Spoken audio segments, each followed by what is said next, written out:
Baik, Assalamualaikum. Ya, salam sejahtera, salam GBN, salam Malaysia dan salam kuasa ketiga. Jadi hari ini saya ada satu uh, ulasan yang menarik. Ya, saya rasa anda akan mendapatinya menarik. Ya, iaitu berhubung dengan kemungkinan berlaku satu perjanjian rahsia di Johor. So ini tema saya lah. Jadi saya hendak, sebab ada ura-ura lah benda ni berlaku. Pada awalnya saya tidak ingin mengulas, tetapi ada satu peristiwa yang berlaku, ya, yang mengejutkan saya, yang mendorong kepada live ini, di mana sekarang saya ingin penjelasannya daripada Anwar dengan Zahid, ataupun saya nak minta mereka berdua berterus terang lah, datang ke depan, sama ada mengaku atau menafikan, ya, perkara ni. Jadi apa yang saya maksudkan, ya, okey, memang ada perbincangan lah, ya, antara kluster mahkamah dengan kem Anwar ni, ataupun kem Zahid, ya, dengan kem Anwar dan sebagainya. Jadi perkara ni bukannya satu benda yang baru, bukannya satu rahsia. Kita pun sudah tahu ada perbincangan-perbincangan ini semenjak daripada di Perak lagi, ya, dan ada pertimbangan dalam bentuk jajaran politik baru melibatkan Pakatan Harapan dan Barisan Nasional. Okey. Dan kita pun sudah tahu bahawa Najib, Zahid semua menyokong pencalonan Anwar secara bertulis, ya, pencalonan Anwar sebagai Perdana Menteri, dan perkara ini pernah juga disampaikan oleh mereka kepada Yang di-Pertuan Agong. Jadi ini semua bukan rahsia. Jadi saya difahamkan ada perbincangan-perbincangan tertentu yang telah berjalan, dan perkara ini pun saya pernah jelaskan sebelum ni. Now, apakah intipati perbincangan itu? Ada 2-3 versi. Okey, satu yang telah saya jelaskan ialah pada satu ketika sebelum PRN Johor, BN kluster mahkamah ataupun kem Zahid dengan kem Anwar belum capai kata sepakat siapa yang akan jadi calon Perdana Menteri selepas PRU 15. Jadi PRU 15 mereka akan masuk sebagai musuh, ya, bertanding dan sebagainya. Tapi lepas PRU 15, PH dengan BN memang berazam untuk bentuk jajaran politik baru, sebab PH tahu dia tak boleh menang, BN tahu dia tak boleh menang. Dan mereka berharap dengan membentuk jajaran itu, mereka boleh menarik parti-parti seperti GPS dan sebagainya, dan akhirnya membentuk kerajaan. Jadi akan timbul persoalan selepas PRU 15, apabila terbentuk jajaran politik baru itu, siapa yang jadi PM. Jadi saya dipahamkan benda tu belum selesai, dan sebab itu PH masih tidak ingin tarik MOU yang tidak bermakna lagi, ya, yang menjadikan PH bahagian daripada keluarga besar kerajaan Malaysia yang ditubuhkan atas bantuan kluster mahkamah menerusi pintu belakang. Jadi ini adalah satu versi. Kemudian saya pula dapat satu lagi versi yang berkata akhirnya satu persetujuan telah dicapai, ya, dan persetujuan ini akhirnya BN dengan PH membuat keputusan, okey, kita masuk sebagai musuh, ya.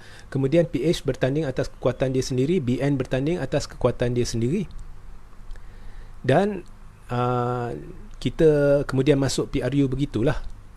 Dan selepas PRU kita lihat siapa yang ada kerusi lebih. Jika PH ada kerusi lebih dari kerusi BN, dan andai kata terbentuk jajaran politik baru, maka calon Perdana Menteri adalah Anwar.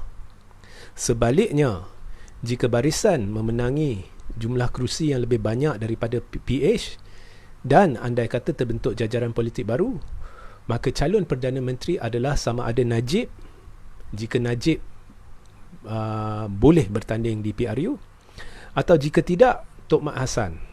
Andai kata Tok Mat Hassan bertanding di kawasan parlimen dan menang. So, saya dipahamkan persetujuan itu dicapai. Jadi, bila saya diberitahu benda ni, saya pula tanya, Kalau begitu, mengapa buat PRN Johor? Saya diberitahu jawapan dia mudah. Mereka dah tahu nak masuk PRU, dan apabila berlaku situasi di Johor yang memungkinkan pilihan raya, jadi mereka menggunakan alasan itu untuk mencetuskan pilihan raya dengan misi PH akan menjerat parti-parti yang mungkin akan jadi blok ketiga di pilihan raya umum ke-15 atau PRU 15. Jadi Muda, Pejuang, Warisan, Gagasan Piagam Rakyat dan sebagainya, semua ada potensi untuk menjadi blok ketiga. Jadi mereka nak jerat. Tujuan nak jerat sebab siapa-siapa yang bekerjasama dengan PH, automatik aura blok ketiga atau alternatif dia akan luntur. Sebab rakyat dah muak dengan PH, rakyat dah muak dengan BN, rakyat dah muak dengan PN. Jadi siapa-siapa yang kerjasama dengan PH, orang akan muak juga. Mengapa kau pergi kerjasama dengan PH, sedangkan PH tu dia adalah sekutu kerajaan. Dia memang kerajaan pun, dia bukan pembangkang. Dia mengkhianati mandat rakyat bersama, sebab dia kerjasama dengan kleptokrat. Ya. Jadi dengan itu, medan Johor boleh digunakan untuk melunturkan pengaruh kuasa ketiga yang ada pada parti-parti berpotensi ini, supaya apabila PRU 15, parti-parti ini tidak akan jadi ancaman.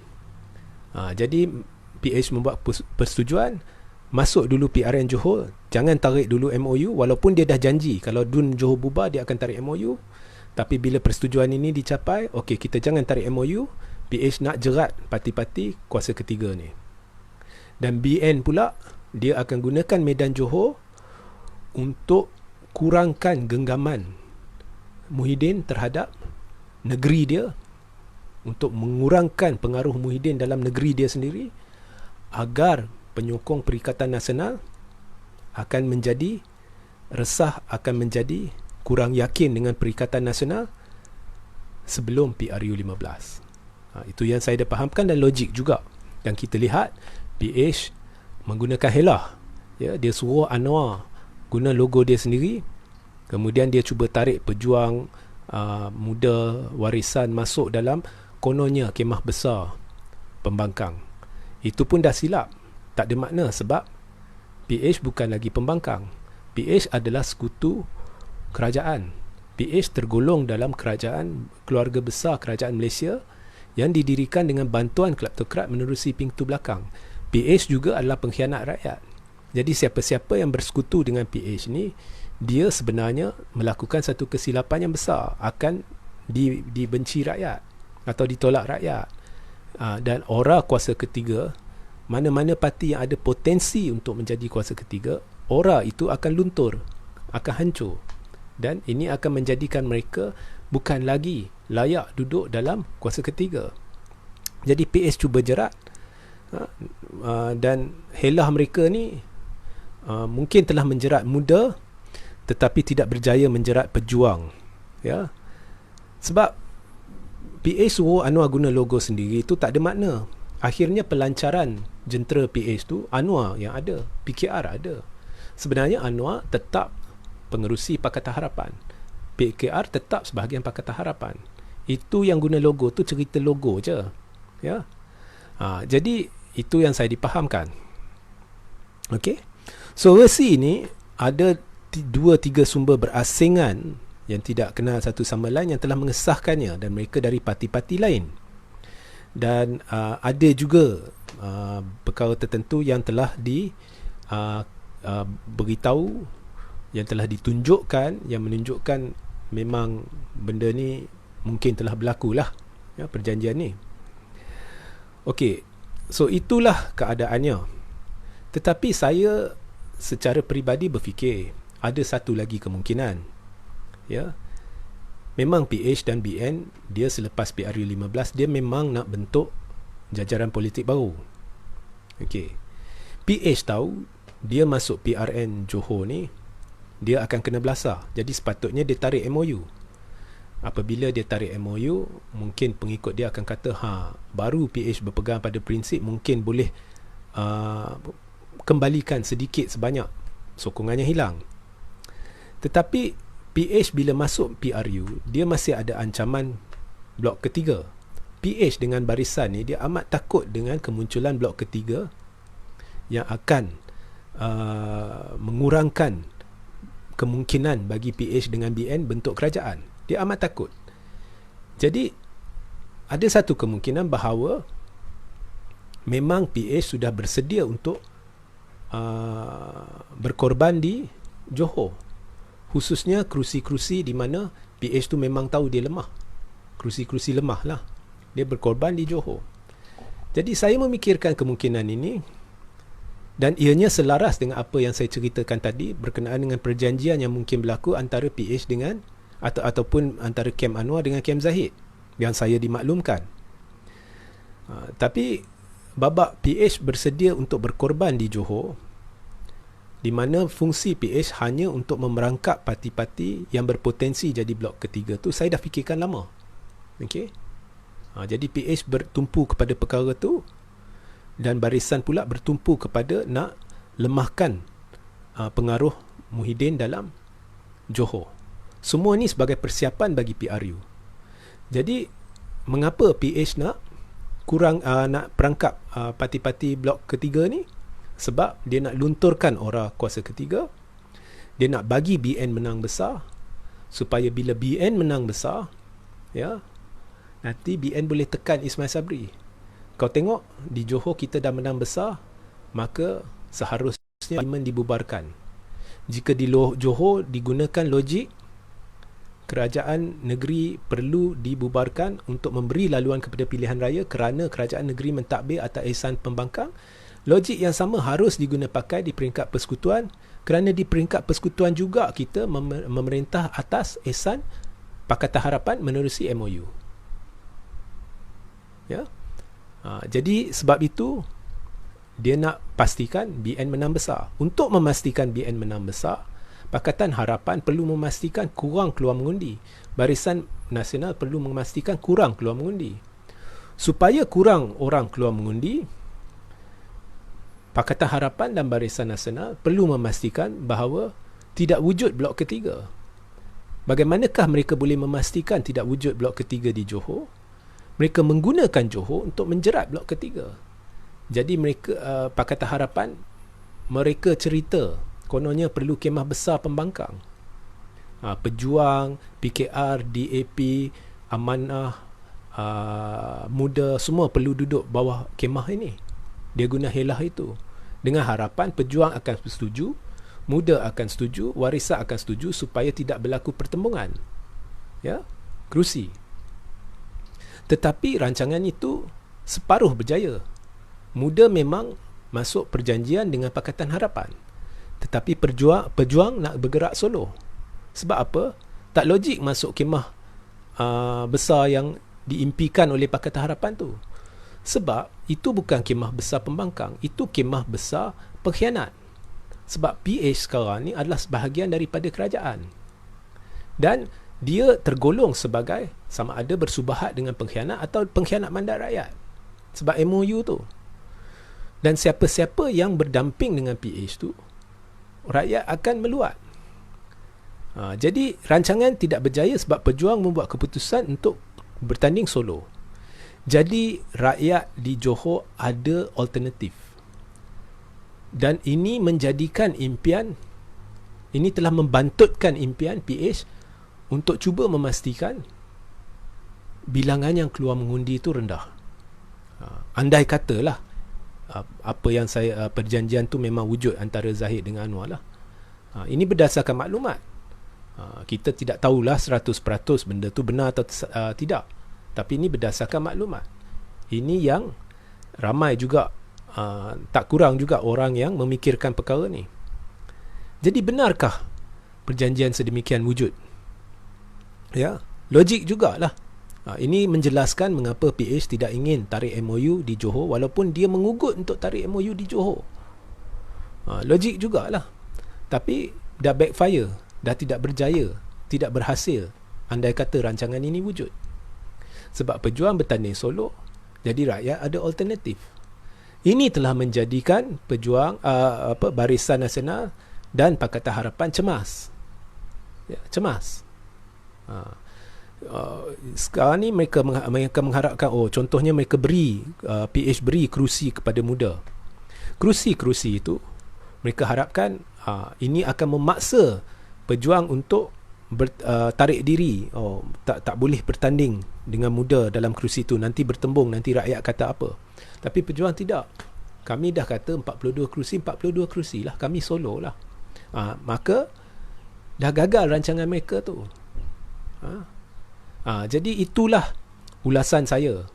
Ada pendapat yang mengatakan bahawa PH sebenarnya dah bersedia untuk berkorban kerusi-kerusi lemah mereka di Johor untuk memastikan BN menang besar.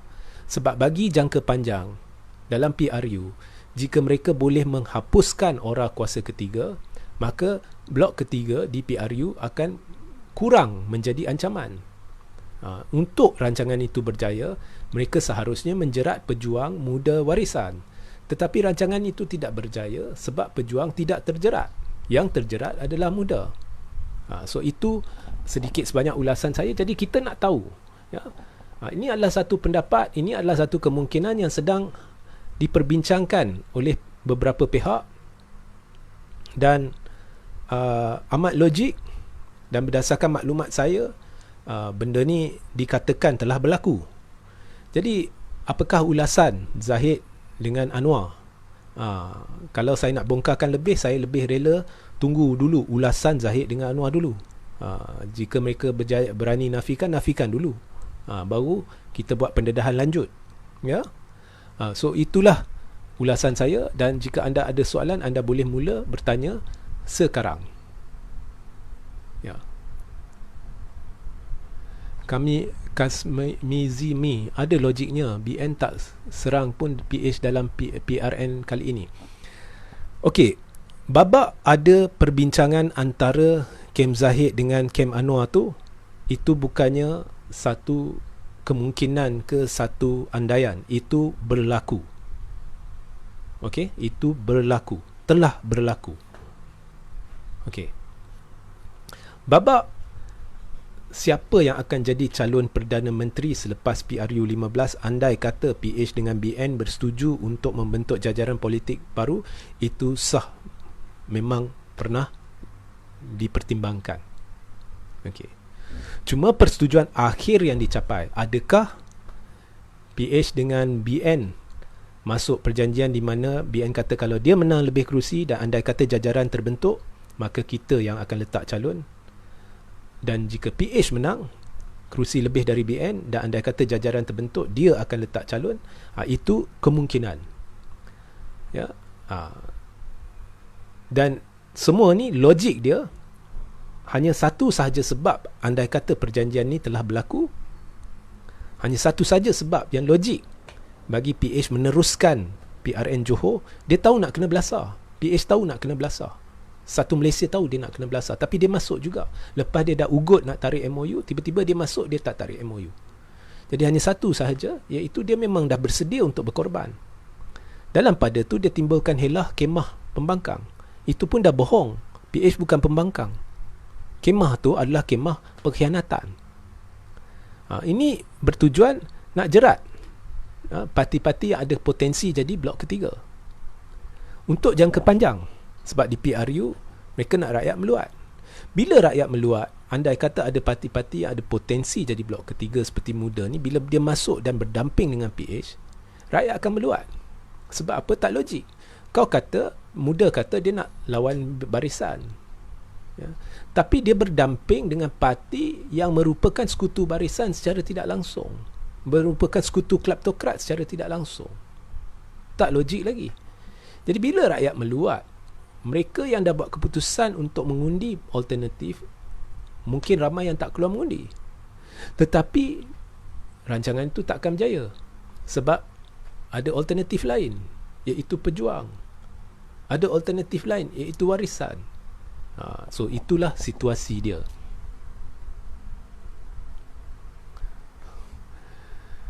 Dan ada satu logik yang diketengahkan oleh ramai pihak. Sejarah menunjukkan parti-parti yang berdiri sendiri dan bertanding, dia tidak boleh menang besar. Tapi mereka lupa Situasi yang berlaku sekarang ni tidak pernah berlaku dalam sejarah semenjak tahun 1969. Ya. Di tahun 1969, gerakan dia parti solo, tapi dia jadi third force di Pulau Pinang. Dia menang besar seorang diri. Masa tu gerakan menyesal. Dia sedar andai kata dia bertanding di seluruh negara, dia juga akan menang besar, mungkin jadi kerajaan terus. Sebab ada third force factor. Rakyat lupa benda tu. Ya.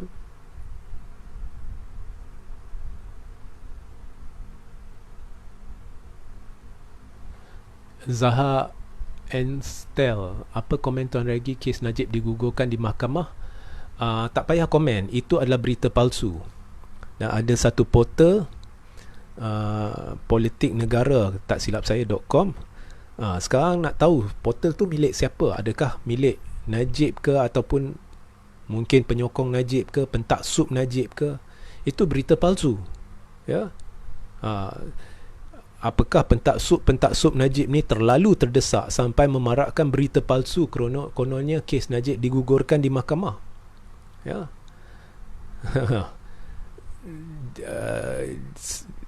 Pentaksub ni ini semua nak cuba mempengaruhi lah pemikiran rakyat, tapi rakyat bukan bodoh. Cuba lihat mana-mana media arus perdana atau media pro pembangkang sekalipun yang boleh dipercayai, mana ada bawa berita tu. Itu semua berita palsu. Tak payah nak komen. Ya.